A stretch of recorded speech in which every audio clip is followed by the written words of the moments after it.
Oui, bonjour à tous et merci vraiment beaucoup à BPI. Cet événement a été repoussé plusieurs fois.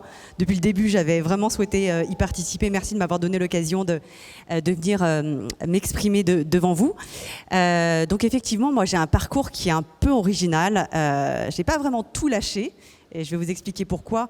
En fait, il y a une forme de continuité finalement dans mon parcours.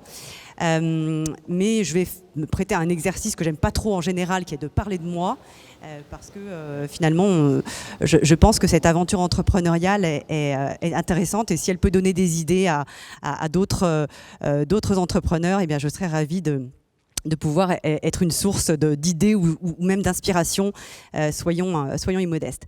Donc moi, j'ai un parcours un peu particulier. Je crois que c'est entreprendre quel que soit le contexte. Donc mon contexte, lorsque j'ai créé mon entreprise, quel était-il ? J'étais une femme avec un parcours de haut fonctionnaire, Cour des comptes. Je sortais d'une expérience gouvernementale qui avait été absolument passionnante, mais aussi éreintante. Donc j'étais vraiment lessivée par cette période. J'avais eu dans mon enfance la vision d'un père qui avait créé son entreprise en 87 et qui s'était pris le mur de la crise. Et j'avais des souvenirs, alors qu'il était chargé de famille et que ma mère ne travaillait pas, qui était donc la seule source de revenus de la famille. J'avais le souvenir de lui revenant de rendez-vous à la banque où ça s'était mal passé. Et donc des images plutôt anxiogènes de la création d'entreprise qui ne m'avaient pas forcément donné un immense goût du risque pour moi-même. Et puis j'avais 43 ans à l'époque, donc à la fois jeune, enfin je trouve que c'est jeune, mais enfin c'est pas si jeune que ça. Aujourd'hui je vois beaucoup d'entrepreneurs qui ont la vingtaine et donc bon, c'est un milieu de carrière on va dire, donc pas forcément les meilleurs ingrédients pour commencer une carrière entrepreneuriale. Et puis finalement, comment se sont passées les choses ? Donc comme toujours dans la vie, c'est à la fois des rencontres, de la chance, des hasards, des alignements de planètes. Donc pour moi, comment ça s'est passé ? D'abord, j'ai eu une sorte d'inception, je ne sais pas comment on peut dire, de quelqu'un a planté la graine de cette idée de faire du venture capital que je n'avais absolument jamais eu en tête. Et c'est un grand patron français, c'est Maurice Lévy. Je dis son nom parce qu'en fait, je lui dois finalement beaucoup. Je ne me suis pas rendu compte sur le moment. C'est Maurice Lévy qui m'a parlé du capital risque, qui m'a dit il y a des équipes, tu pourrais rentrer dans une équipe et puis ça t'irait très bien, etc. Et donc c'est lui qui a planté cette graine dans mon esprit, mais ça restait encore assez théorique à l'époque. Et puis ce qui s'est passé, c'est que j'ai été invitée, alors vraiment ça n'avait rien à voir, mais j'ai été invitée en Corée, qui est le pays où je suis née, mais avec lequel je n'avais pas vraiment de lien puisque j'ai été adoptée.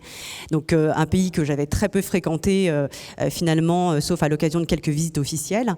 J'ai été invitée à inaugurer une exposition. Et donc à l'occasion de cette visite, j'ai pris le temps de rencontrer des gens que j'avais rencontrés précédemment, qui en fait étaient notamment le fondateur de la plus belle success story de l'Internet en Corée. Cette personne, donc Lee Hae-jin, est un entrepreneur absolument visionnaire qui a créé une entreprise qui s'appelle Naver, qui a créé cette entreprise en 99. Au départ, c'était un petit moteur de recherche. Finalement, ce petit moteur de recherche est devenu le moteur de recherche dominant en Corée, sans intervention des institutions ou de l'État, donc vraiment par sa seule pertinence. Et puis qui s'est développé ensuite à la manière d'autres plateformes du même type que je ne citerai pas, mais sur le shopping, sur les news, sur les paiements, etc., la régie publicitaire, et qui donc a eu une croissance absolument phénoménale, qui aujourd'hui fait de cette entreprise et de son groupe une entreprise qui a une valorisation boursière de 40-45 milliards et qui est cotée à Séoul, Tokyo et New York. 40 milliards, 45 milliards en 20 ans. C'est assez remarquable. Et honnêtement, quand j'étais ministre en charge du digital, c'était le type d'aventure entrepreneuriale dont je rêvais pour la France. Et je suis sûre que Nicolas et Benjamin rêvent aussi de ce genre d'aventure entrepreneuriale pour la France et pour l'Europe. Et donc, le fondateur de cette entreprise était un peu obsédé comme moi, parce que bien qu'étant sortie du gouvernement, j'avais encore gardé quelques marottes, était assez obsédé comme moi par deux choses. D'abord, les notions de souveraineté économique et de capacité des écosystèmes autres que l'écosystème américain ou chinois à créer des géants de l'Internet ou des géants de la tech. La capacité des écosystèmes autres que américains et chinois finalement à rentrer dans cette compétition et à aller disputer des parts de marché à ces géants de la tech. Et il était aussi obsédé par probablement une vision un peu innovante du capitalisme. C'est une entreprise, Naver, qui paye ses impôts là où elle fait des profits, qui rémunère les articles de presse quand elle les cite, donc il y a une éthique business qui est un peu différente d'autres acteurs. Donc on se rejoignait un peu sur l'envie de faire croître nos écosystèmes locaux en Asie et en Europe, et on se demandait un peu quelle était la martingale ou le secret pour faire ça. Et donc ce qui s'est passé, c'est qu'en fait en discutant, mais c'était une conversation vraiment tout à fait non business, en discutant finalement j'ai compris que cet entrepreneur s'intéressait à l'Europe parce qu'il avait vu tout ce qu'on avait fait sur la French Tech, il trouvait qu'il y avait des talents, qu'il y avait des entrepreneurs intéressants, il avait envie de s'acculturer un petit peu à notre écosystème et on s'est dit pourquoi est-ce qu'on ne crée pas une aventure entrepreneuriale qui nous permettra de réaliser notre rêve, c'est-à-dire aider les champions européens et asiatiques à éclore, à grossir, et peut-être en exploitant des synergies entre nos écosystèmes, entre nos pays, peut-être qu'on aidera ces entrepreneurs à croître davantage et à se faire une place dans la compétition internationale. Donc au départ, c'est parti de cette ambition qui était quasiment une ambition politique, et donc c'est pour ça que je disais tout à l'heure qu'il y avait une forme de continuité, et on s'est dit bon bah bingo, allons-y, et je peux vous assurer que je suis en levée de fonds actuellement, et là c'était la levée de fonds la plus rapide de l'histoire je pense, et je mesure aujourd'hui avec le recul à quel point finalement cet acte de foi de cet entrepreneur coréen, il y a assez peu d'investissements directs étrangers coréens en France finalement, à quel point cet acte de foi dans l'écosystème tech français était en tout point remarquable. Et donc l'aventure est partie comme ça, moi je suis rentrée, j'ai pris l'avion du retour, j'avais pas d'entreprise, j'avais pas d'associés, j'avais rien, j'avais pas de locaux, j'étais dans ma cuisine, et puis finalement l'aventure est partie comme ça, avec ensuite une formidable équipe qui a pu me rejoindre. Et donc aujourd'hui, ce que nous essayons de faire, et je crois que ça rentre pas mal dans l'épure de ces nouvelles équipes qui essayent de proposer une forme de valeur un peu différente ou différenciante, parce que c'est vrai qu'il y a beaucoup de concurrence maintenant, mais je trouve ça formidable qu'il y ait un renouvellement aussi dans les équipes de gestion à Paris. Nous, ce qu'on essaye de faire, c'est qu'on essaye donc d'identifier des entreprises françaises en majorité, mais européennes aussi, on est vraiment pan-européens, qui ont un potentiel de champion régional, voire mondial, et on essaye de les aider à se déployer ou à se développer en Asie. Qu'est-ce que ça veut dire, se déployer ou se développer? Ça veut dire trouver des débouchés, trouver des investisseurs, peut-être trouver des technologies, parce que notre partenaire Naver fait énormément de R&D et est prêt à mettre sa technologie au service des entreprises de notre portefeuille pour les aider à croître. Donc on essaie d'identifier des entreprises qui présentent ces caractéristiques, qui ont un intérêt pour l'Asie, qui n'est pas forcément exclusif évidemment d'un développement dans d'autres géographies.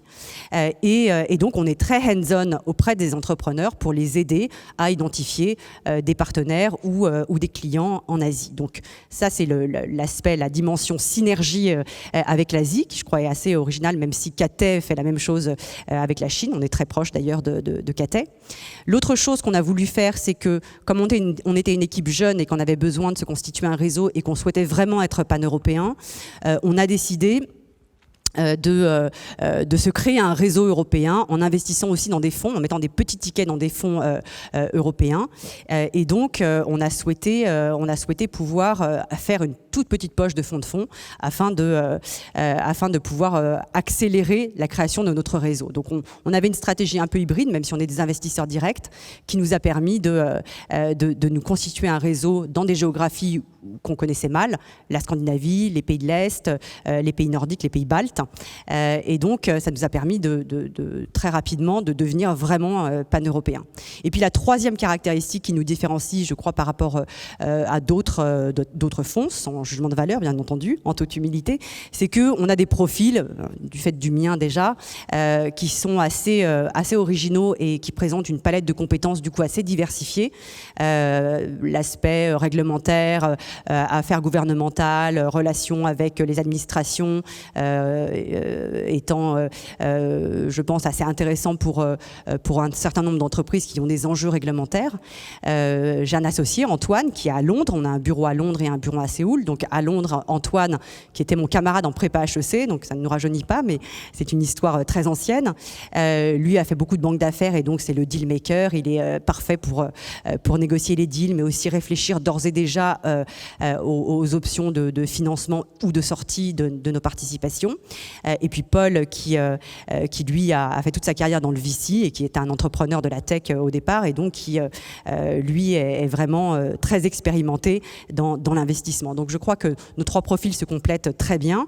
On vient de recruter un quatrième partenaire qui est lui aussi à Londres et donc qui a également une forte expérience en growth dans un fonds anglais.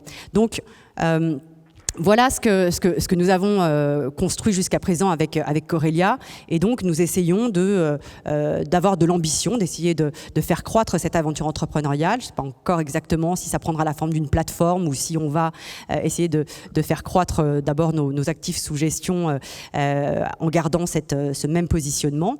Je suis moi très fière de voir que finalement dans cette génération de fonds, Raphaël parlait de son fonds à l'instant, il y a aussi plein de femmes, je trouve, qui viennent de créer leur entreprise. Donc je trouve formidable qu'il y ait ce renouvellement dans les équipes de gestion à Paris.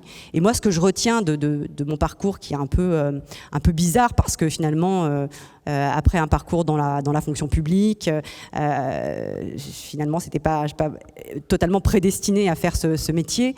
Ce que je retiens, c'est que il y a un moment où je pense que j'ai eu un peu d'inconscience, peut-être face au pas de côté que j'étais en train d'accomplir. Je l'ai fait à un âge où c'était pas forcément facile de le faire. Je pense qu'il faut, par moment, peut-être se libérer d'un certain nombre d'inhibitions qu'on peut avoir, qui sont acquises ou qui sont liées à des souvenirs d'enfants, à des craintes personnelles. Je suis assez heureuse aujourd'hui, finalement, d'avoir été à un moment un peu, pas forcément dans ma zone de confort, mais d'avoir pris ce risque de l'entrepreneuriat. Alors que finalement je pense que j'étais un peu conditionnée pour avoir plutôt peur et la manière pour moi de boucler cette boucle, c'est que lorsque j'étais en charge du digital et de l'entrepreneuriat dans la fonction publique et au gouvernement, j'ai vraiment essayé de travailler sur cette notion de peur de l'échec, de prise de risque, parce que c'est vrai qu'en France, je trouve qu'on a un vrai problème avec la prise de risque, que l'échec est mal vu, que on est un peu marqué par un échec entrepreneurial. Donc j'ai beaucoup travaillé sur ce sujet qui n'est pas évident parce qu'on ne peut pas légiférer dessus, on ne peut pas décréter que les choses vont changer. C'est une question de culture, d'habitus, d'éducation. Et donc finalement, je suis assez contente d'avoir d'une certaine façon démontré que on pouvait essayer de sauter par-dessus des barrières qui nous paraissent insurmontables. Donc voilà, désolée, c'était un petit peu d'autopromotion, mais je suis très fière de voir que l'écosystème français se développe. Je regardais les chiffres tout à l'heure de la présentation de la BPI, je trouve ça formidable, ce qui a été accompli en une dizaine d'années. Je trouve que la France a un écosystème formidable, qu'on a des entrepreneurs formidables, et donc voilà, je suis ravie d'être parmi vous aujourd'hui et de pouvoir célébrer avec vous ce succès et de penser à l'avenir. Merci.